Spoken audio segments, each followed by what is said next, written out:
Merhaba arkadaşlar. Bu akşam yeni bir konuyla, gündemde olan bir konuyla sizlerin karşınızdayız. Bu akşam e, K9 eğitmeni Halit Canbaş ve köpeği Şinan'la birlikteyiz. Bugün gündemimizde deprem olacak. K9 köpeklerin önemi nedir? Bu köpeklerin sayısı yeterli mi değil mi? Bu konuları konuşacağız. Deprem Türkiye'de bir gerçeğimizdir. Bu gerçekle birlikte yaşıyoruz. Dolayısıyla her an hepimiz de bu gerçekle yüzleşebiliriz. Bu gerçekle yüzleştiğimizde ilk imdadımıza koşan ve ilk yardımımıza koşan kişiler onlar oluyor. Dolayısıyla son Maraş'ta meydana gelen depremde de birçok can kurtardılar, insan hayatı kurtardılar, insanlara yardımcı oldular. Dolayısıyla bu konu önemli bir konu. Bugün konuğumuz Halit Canbaş ve köpeği Şilan'la birlikteyiz. Şimdi birazdan kendisine söz vereceğim. Acaba Şilan ismi nereden geldi? Halit Canbaş nasıl bu işe başladı? Yani merak edilen bütün soruları bu gece cevaplamaya çalışacağız. Merhabalar Halit, hoş geldin. Merhaba, hoş bulduk. İyi akşamlar, iyi yayınlar. Halit, şimdi aslında şimdi kamuoyu da merak ediyor, ben de merak ediyorum. Şilan'ın kelime anlamı ne? Şilan ismi nereden geliyor? Neden Şilan ismi konuldu yani? Şilan herkesin yani bilenlerin hatırlayacağı üzere Kürtçe kuşburnu olarak bilinen dağ meyvesi. Bizim yani yöremizde daha doğrusu Doğu Anadolu bölgesinde kız isimlerine sıklıkla karşılaşılabiliyor. Bu bazen şey de oluyor hani yani karşılaştığımızda böyle işte adaşım deyip bağrına basan da oluyor. Hani biraz soğuk bakan da oluyor gayet tabii. İsim tamamen yani kendi ana dilimden olduğu için o da benim bir parçam olduğu için böyle bir gerek duydum. Hani İngilizce bir isim takmaktansa bir farklılık olsun diye. Şilan yumuşak bir isim. Güzel de oturdu, yakıştı da. O sebeple Şilan dedik. Evet. Halit, yani neden K9 eğitmenliğini seçtiniz? Yani bu fikir nereden doğdu? Erzurum Tekman'dan geldiniz. Sarıyer Belediyesi'nin bir üyesisiniz. Şilan'la birlikte Sarıyer Belediyesi'nin bir üyesisiniz değil mi? Şilan da oranın bir üyesi, bir kayıtlı üyesi. Yani Erzurum Tekman'dan gelerek nasıl böyle bir fikre kapıldınız da yani böyle bir mesleği seçme ve böyle bir sorumlu üstlenme gereği duydunuz? Açıkçası Kadir, ben Sarıyer Belediyesi'nin sivil savunma biriminde arama kurtarma teknisyeni olarak gözüküyordum. Orada hani sürekli afet olmadığı için sürekli ya bir hazır bekleme durumundan ziyade bir şeyler yapmak da gerekiyor teorik olarak. Dolayısıyla afet eğitmeniydim aynı zamanda ve dalgıçım da bunun yanı sıra. Köpek eğitim kursu açılmıştı AFAD tarafından. Yani biraz uzaklaşma mı dersiniz? Biliyorsunuz biz hani mezhep olarak da Şafiiz ve köpeklerle pek fazla şeyimiz olmuyor dokunma anlamında. Böyle bir şey de var. Ön yargı diyeyim ben. Çünkü konuyu araştırdığımızda kutsal kitabımızda bunun haram olduğuyla alakalı herhangi bir ibareye denk gelmedi. Dolayısıyla işin teorik olduğunu düşünüyordum açıkçası. Samimiyetine dayanarak bunları anlatıyorum. Gideceğim teorik olarak bir eğitimini alacağım. Bir hafta, 2 hafta işte belgemi alıp döneceğim diye düşünüyordum. Baktım apayrı bir dünya. Ve oradan kovuldum ben aslında kurstan 1 ay sonra. Bu işi yapamayacağımı, oradaki eğitmenlerin görüşü o yöndeydi. Bu işi yapamayacağımı ve bana göre olmadığını, kentsel aramada daha başarılı olacağımı önermişti. Salih Hoca, Salih Zavalsız, kulakları çınlasın. Ben 1 hafta daha mühlet istedim. Bir hafta daha beni idare edebilir misiniz dedim. Sonra devam ettim. Bu şekilde yani K9 eğitmenliğine bir adım attık. Şilan'la olan bölümüme geçeyim mi? Tanışma biçimine yoksa? Tabii nasıl karşılaştınız ondan sonra bu eğitime geçtikten sonra? 3 aylık teorik eğitimlerimi bitirdikten sonra artık köpekle çalışma ve öğrendiklerimi bir köpek üzerinde uygulama süreci başlamıştı. İnternet üzerinden araştırıyordum.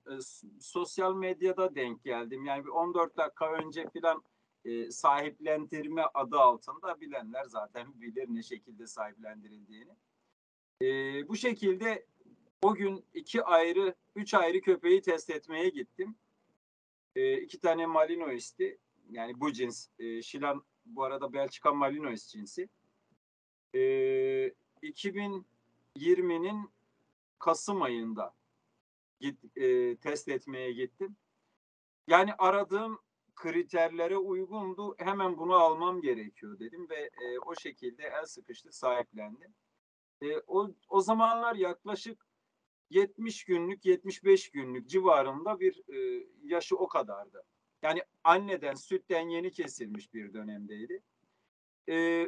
Köpeklerde şöyle bir özellik vardır. Onların en büyük kaygıları, korkuları terk edilme korkusudur. Dolayısıyla anneden koparılmış birinin, ya bir köpeğin yeni bir sahibe veya anne olarak göreceği kişiyle bağdaşması çok önemli bir süreçtir. Biz burayı iyi değerlendirdik. Hani o süreci, o kopma ve bağlanma sürecini çok iyi koordine ettim. Aldığım eğitimin bana kattığı bilgiye dayanarak bunu yapabildim ve başarılı olduk. O şekilde bir serüven başladı. Şilan şu anda yaklaşık işte 2,5 yaşında, 3 yaşından gün aldı. Belçika Malinois, halk dilinde Belçika kurdu olarak tanınan bir cins. Dişi, bu Evet. arada de belli olduğu üzere. Evet, tam da bu noktada bir şey sormak istiyorum. Halit, K9 köpeği sayısı Türkiye'de olası bir doğal afet, işte bahsettiğimiz bu felaketlerde K9 sayısı bir eğitmen olarak sizce yeterli mi? Yani kaç tane K9 köpeği var Türkiye'de? Bu sayı yeterli mi? Yeterli değilse neler yapılabilir? Şimdi Kadir Hocam, öncelikle şunu belirteyim. Sizler de bilirsiniz. Hani hatırlatma amaçlı söylüyorum. K9 denilen tabir tamamen eğitim, görev köpeklerinin aldığı eğitimin ismi ve görev Evet. yetiştiren eğitmenin ismi, o tabiri, o sıfatı kullanabiliyor. Dolayısıyla bunun böyle hani özellikle halk arasında işte Alman çoban köpeği veya daha doğrusu Batı Alman köpeği, çoban köpeklerini gören insanlar K9 diye tabir ediyor. Böyle bir cins yok. Sokak köpeği de görev için yetiştirilir ve o eğitimden geçerse o da K9'dur. Bu öncelikle şunu bir aydınlatalım. Daha sonrasında şöyle bir şey söyleyeyim. İçişleri Bakanlığı'nca yılda bir sefer herhangi bir ilde canlı arama köpekleri, enkazda canlı arama köpekleri sınavı yapılıyor. Hatırlarsın, hani eskiden şey vardı, ÖSS ve ÖYS, işte öğrenci seçme sınavı ve öğrenci yerleştirme sınavı şeklinde. Köpeklerin sınavı da aynı şekilde eğitim yeterlilik ve görev yeterlilik olmak suretiyle 2 tane sınav yapılıyor. Eğitim yeterlilik sınavında eğitmenin eğitmenliği onanıyor. Aynı zamanda köpeğin görev yeterlilik sınavına girmeye hak kazandığı anlamına gelen bir sınav. Onu geçtikten sonra sınavdan biraz söz etmemi ister misin? Vaktimiz var mı? Yok, ben özellikle K9'un öneminden ve sayının yeterli olup olmadığından bahsetmeni isteyeceğim. Görecek sınavını şu anda tamamlamış ve şu anda Türkiye Cumhuriyeti Devleti'nde, bunda Emniyet Genel Müdürlüğü, Türk Silahlı Kuvvetleri, AFAD, itfaiyeler ve bizim gibi yerel belediyeler, STK'lar dahil olmak suretiyle toplamda 38 tane köpek var. Yani bütün Türkiye 38 tane köpeğe emanet. Köpek anlamında, arama kurtarma köpeği anlamında. Bu gayet tabii çok eksik. Mesela Letonya gibi depremle, doğal afetle çok fazla işi olmayan bir ülkede 400 tane bizim köpeklerimizin niteliğinde köpekler var. Bu kıyaslama yapıldığında bir deprem ülkesi, öyle bir deprem ülkesi ki hani işte 10 binlerce insanın bir gecede ölebildiği bir deprem ülkesine kıyasladığımızda gayet tabii çok az. Hani yani hani çok ağır konuşmak istemiyorum ama yani kıyaslama yapıldığında utanç verici bir sayı. Evet. Peki bu sayı çoğaltılabilir mi sizce? Yani çoğaltılması için neler yapılabilir? Şöyle, öncelikle anlayışı değiştirmemiz gerekiyor. Yani bu köpeği, yani köpekleri beni yaratan yaratmıştır.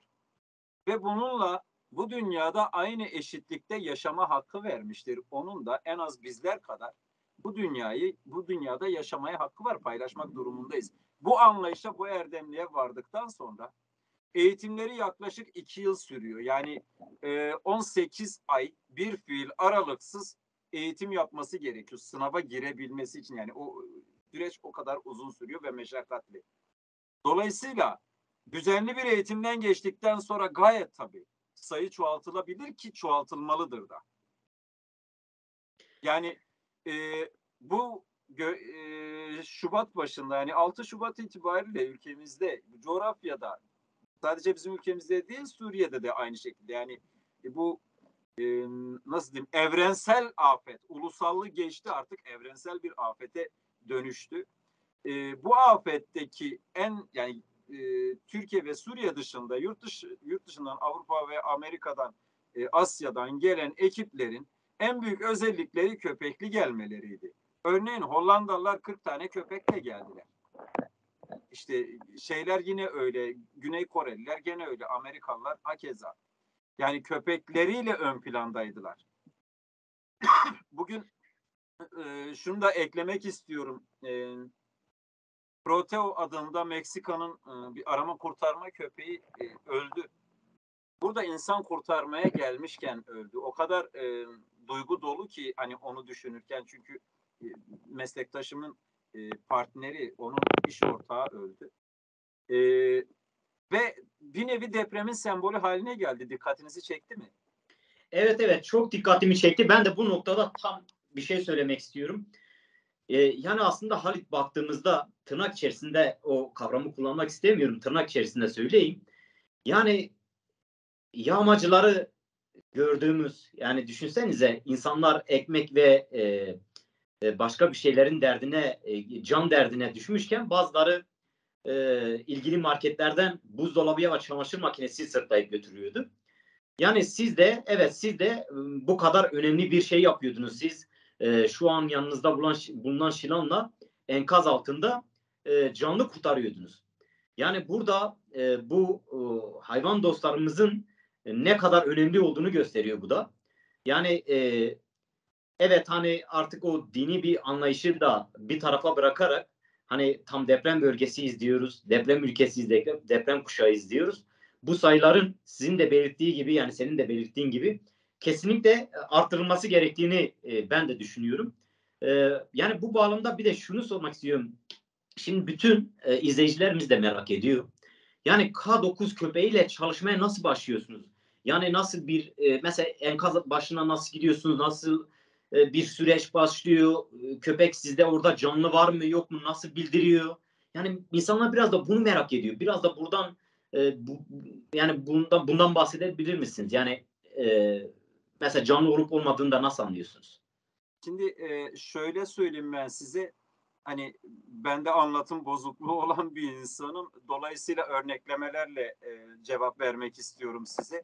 Eğitim sürecini geçen, işte sertifika sahibi olan bir köpek. Örneğin biz sayıyı bildirdim size, İstanbul'da 9 tane arama kurtarma, sertifikalı arama kurtarma köpeği var. 5 üzeri ülkenin her tarafında, 5 nokta ve üzeri olan bütün depremlerde merkeze toplanmak zorundayız. Bu Iğdır'da da olsa aynı, Hatay'da da olsa, Hakkari'de veya Edirne, fark etmiyor. Bugün mesela bir göreve gittim. Gitmek zorundayım, zorunlu. Depremin olduğu gün saat 5.30 civarıydı bize bilgi geldiğinde. Direkt AFAD Koordinasyon Merkezi'nde toplandık. Oradan İstanbul Havalimanı'na gittik. Uçaklar inemediği için Hava Kuvvetleri Meydanı'na, yani Atatürk Havaalanı'nın arka tarafındaki Hava Harp Akademilerine geri dönüş yaptık. Köpeğin şöyle bir önemi var doğal afet ve özellikle depremlerde, yani enkaz köpeklerinin. Kayseri Kayseri'den bir askeri kargo uçağı geldi. Beni ve bir arkadaşla birlikte aldı, aracımızla birlikte Gaziantep'e indirdi. Bizler eğitim süreçlerinde farklı illerde sıklıkla çalışıyoruz. Farklı atmosfer ve farklı iklimlere aşina olmaları açısından, köpeklerimizin bu alışkanlıkları kapabilmeleri açısından özür dilerim. Sürekli farklı yerlerde çalışıyoruz. Dolayısıyla buna hazırlardı. Enkaz başına giderken şunu da belirteyim. Enkazda canlı arama yapan köpeklerin tek derdi onun oyuncağını alıp enkaz içerisinde saklanmış kişiyi bulma. Onun umurunda değil, kazazede veya deprem bizim için kıyamet kopmuş, umurunda değil. O sadece oyun arkadaşını, oyuncağını alıp gizlenen kişi onun oyun arkadaşı. Çünkü biz onunla oyun oynarken oyun alanı olarak enkazları seçiyoruz. Yapay enkazlarımız var. Dolayısıyla kazazedeyi, afetzedeyi oyuncağını saklayan kişi olarak görüyor. Bunu da enkaz üzerinde onlarca kişi var olsa bile fark etmiyor. Çünkü oyuncağı saklayan kişi ortalıkta gözükmeyen, nefes alan özellikle. Biz insan nefesine odaklı olarak çalışıyoruz. Bu hırsla, oyun şevkiyle enkaza çıkıyor. Onun belli, yani her köpeğin kendine göre ve her idarecinin, köpek eğitmeninin köpeğine uyguladığı bir yani coşturma biçimi vardır, sahaya gönderme biçimi vardır. Dolayısıyla benim mesela 2 sefer koluna vurduğum zaman bir de tasmasındaki o çıt sesini duyduktan sonra bambaşka bir şeye bürünüyor. Bambaşka bir hale bürünüyor. O şekilde, o kadar işine aşık bir dostum. Biz ilk etapta Gaziantep'e indirildik ve Gaziantep merkezde 2 tane müferit bina ve Polat sitesi adı altında bir site vardı. Orada da 3 bina vardı. Toplamda 5 bina da arama yaptık. Binalar daha yeni yıkıldığı için birçok elementi üzerinde duruyordu. Mesela cam kırıkları çok büyüktü. Dolayısıyla patiler çıplak olduğu için 4 patisi aynı anda hani ikinci enkazda kesilmeye başladı. Bu şekilde hani mesela çalışmaya başlıyoruz. Nefes alıyorsa ve o nefes bir şekilde dışarı çıkıyorsa mutlaka tepki verir. Tepkisinde havlayarak. Orada başında bekler, havlar. Bu şekilde tepki verir. Evet. Yani nefes odaklı ve koku odaklı şeyine ulaşıyor değil mi? Ortalıkta olmayan insan. Evet. Şimdi Halit, aslında şu gerçeklikten de bahsetmek istiyorum. Belki abartılı olacak. Şimdi bir deprem kuşağındayız. Bunu Maraş'ta gördük, Elazığ'da gördük, İzmir'de gördük. Dün Hatay'da tekrar gördük ve İstanbul depreminin kapıda olduğunu bilim adamları üzerine basa basa söylüyor. Yani her birimiz her an bir enkaz altında kalabiliriz. Bu bizim gerçekliğimiz. Peki bu gerçeklikle yaşarken sizin gibi eğitmenlerin ve Şilan gibi bir arama kurtarma köpeğinin özellikle korunması gerekmiyor mu? Yani bulunduğunuz yapıların yani devlet tarafından güvenli hale getirilmesi gerekmiyor mu? Çünkü şöyle bir şey. Biz enkaz altında kaldığımızda bize ilk ulaşacak kişiler sizlersiniz. Sizin güvenliğiniz sağlanılmazsa, bahsettiğimiz yapı güçlendirmeden tutun şeye kadar bulunduğunuz yer sağlamlaştırılmazsa biz enkaz altında kaldığımızda nasıl bize ulaşacaksınız? Yani bunun için neler söylemek istersiniz bir eğitmen olarak? Şöyle Var mı böyle bir önlem yani? Son cümleyi tekrar alabilir miyim?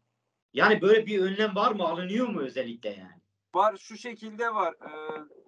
Jandarmanın JAK diye bir birimi var. Jandarma arama kurtarma.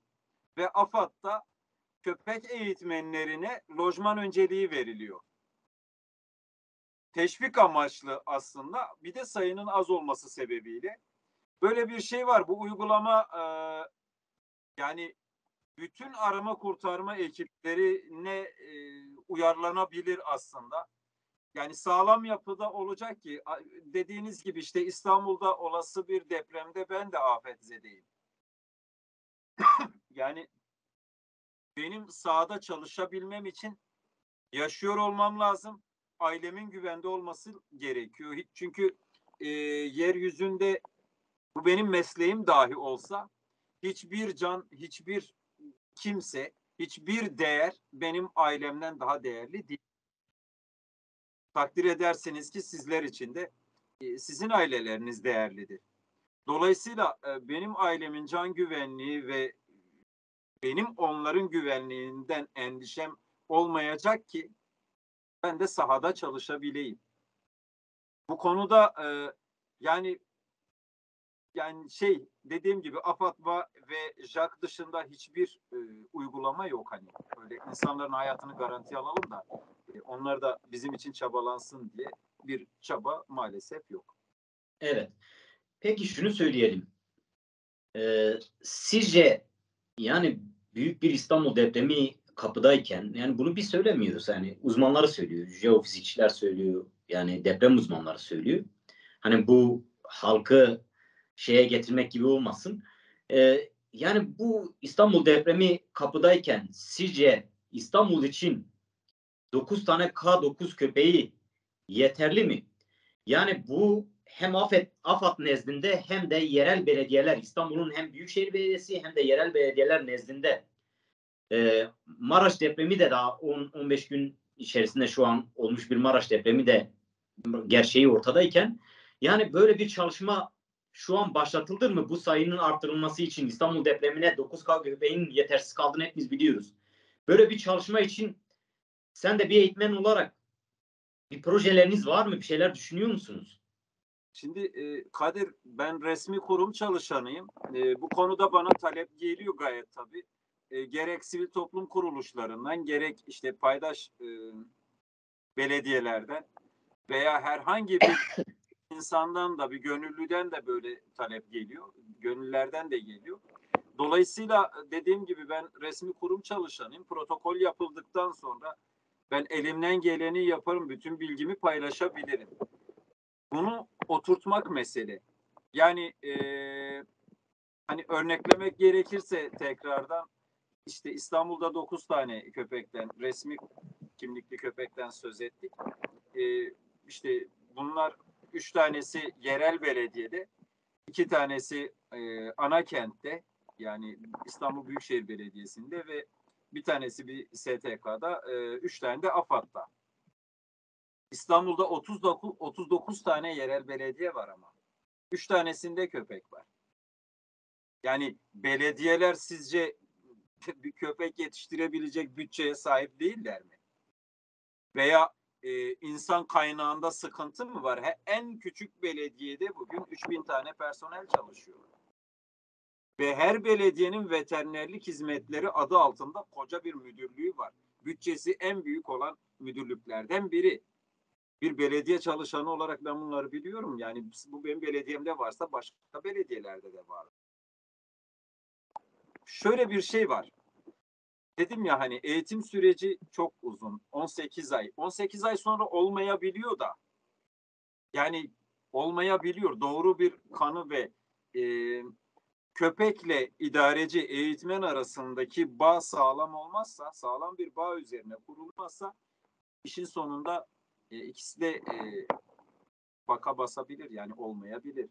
Evet. Ama iyi bir temelle gayet tabii yapılabilir, oluşabilir. Bir de şunu ekleyeyim, olmama, yani insanların bunu çok tercih etmeme sebeplerinden biri de e, bu 8-5 işi değil. Yani memur anlayışıyla, memur mantığıyla 8'de işe gideyim, 5'te çıkayım falan, bu iş o iş değil. Gece eğitimleri yapıyoruz.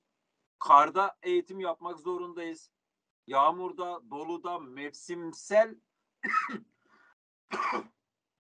edersin. Mevsimsel olarak gece, gündüz ve günün 24 saatini her mevsimde uygulamak zorundayız. Çünkü afetin günü, saati yok. Mevsimi de yok. Evet.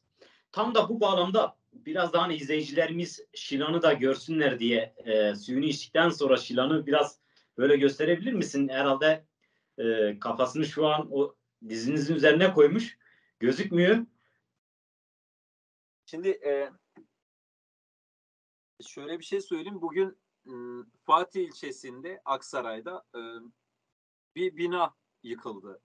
Bilmiyorum, bilginiz Evet. ajanslara. Evet. Evet. Binada 3 kişi vardı. Hafif yaralı olarak çıktılar. Yabancı uyrukluydular. Biz Çilan'la göreve gittik. Yani görevliydik orada resmi olarak. Onun da biraz yorgunluğu var. Kalabalıktan da Şilan kalk bakayım kızım.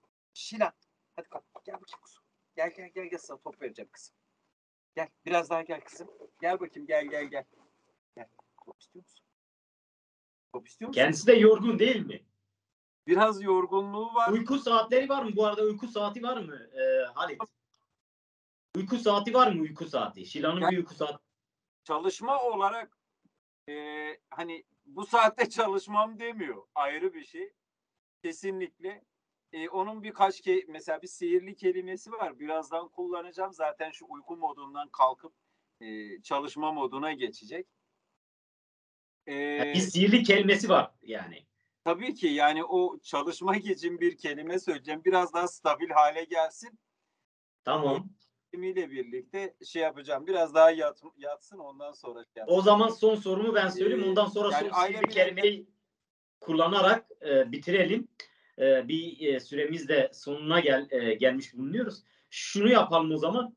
Şilan bu Kahramanmaraş merkezi depremlerde kaç insanın canını kurtardı ve ne kadar size yardımcı oldu?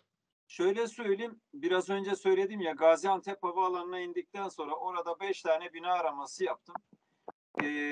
İkinci binada Ertan Apartmanı'ydı yanlış hatırlamıyorsam. Notlarım arasında vardı ama şu an araçta olduğum için yanımda değil defterim.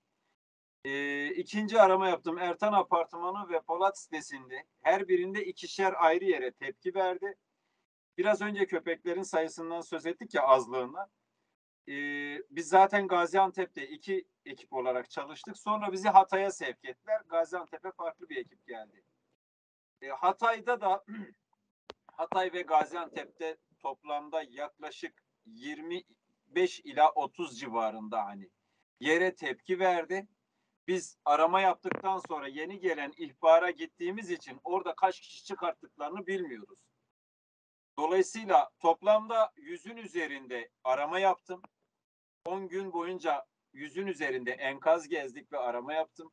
Bize geri dönüşü olan isimleri bizde kayıtlı 12 kişi. Bunlardan mesela en çok böyle ilgi çeken Helen adında bir bebeğimiz vardı. 6 aylıktı galiba. Hasan Umman'ın kızı. Hasan Umman ve Helen Umman. Bir de Tolga adında bir kardeşimiz. Aynı yerde işte çok umutların tükendiği yerde, insanların çaresiz kaldığı yerde. Çünkü çalışma yapılmıştı, 2 kat aşağı inilmiş, artık hiçbir şey yok. Çalışma sonlandırılacak. O arada işte bizi çağırdılar. Köpekli ekip gelsin dediler. K9 gelsin, arama yapsın. Gittim arama yaptım, köpeğim tepki verdi. Teyit için ikinci köpek geldi, o tepki vermedi. İkilemde kaldı arama kurtarma ekipleri. Çalışalım mı, çalışmayalım mı? İnisiyatif gerekiyordu ve orada hani Allah söyletir derler ya. O şekilde dedim ki hani ben köpeğime güveniyorum. Bugüne kadar beni yanıltmadı. Arama yapılmasını istedim orada.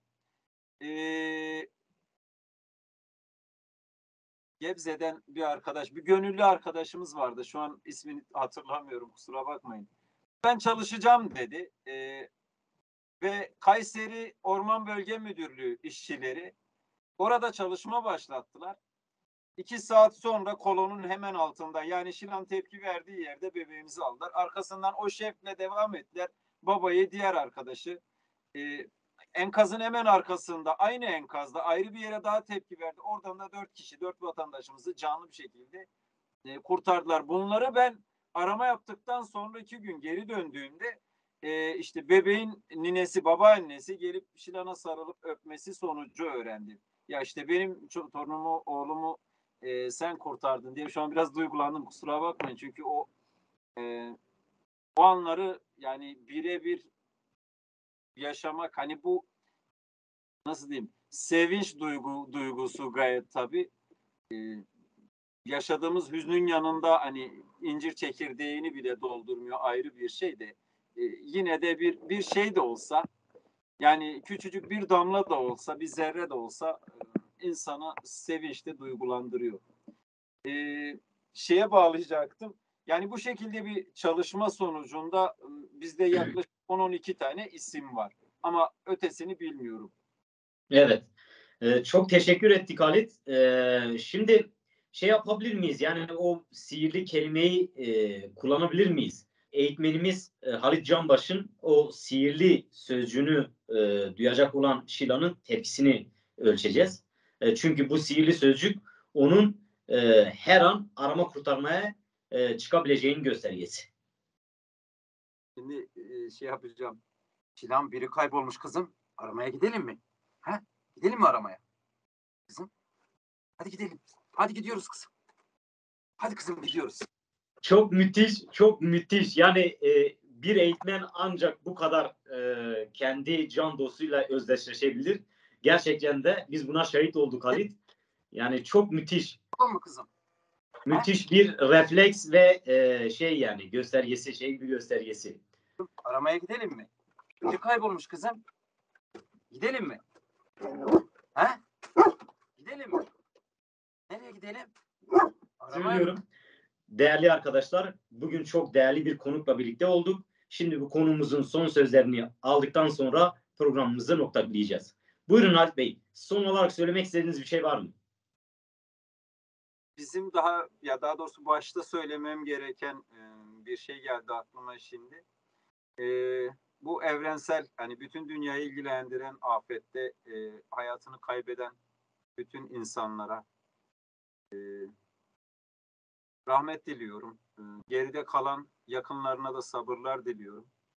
E, Bunun yanı sıra bizim röportajın tamamında özellikle deklare edip vurguladığımız bir cümle vardı. Biz deprem kuşağı üzerinde yaşayan bir coğrafyada yaşıyoruz.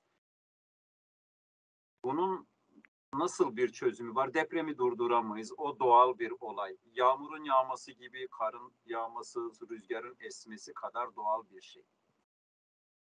Yeryüzüne, yani afete dönüşmesi, bu doğal afete dönüşmesi bize zarar veriyor. Aslında çok fazla deprem bize zarar vermiyor. Bizim yapı stoklarımız zararlı. Bu da bizim depremlerle, bu doğal afetlerle, doğal olayının afete dönüşmesiyle yaşamayı bilmememizden kaynaklı. Dolayısıyla mesajım şu olacaktır.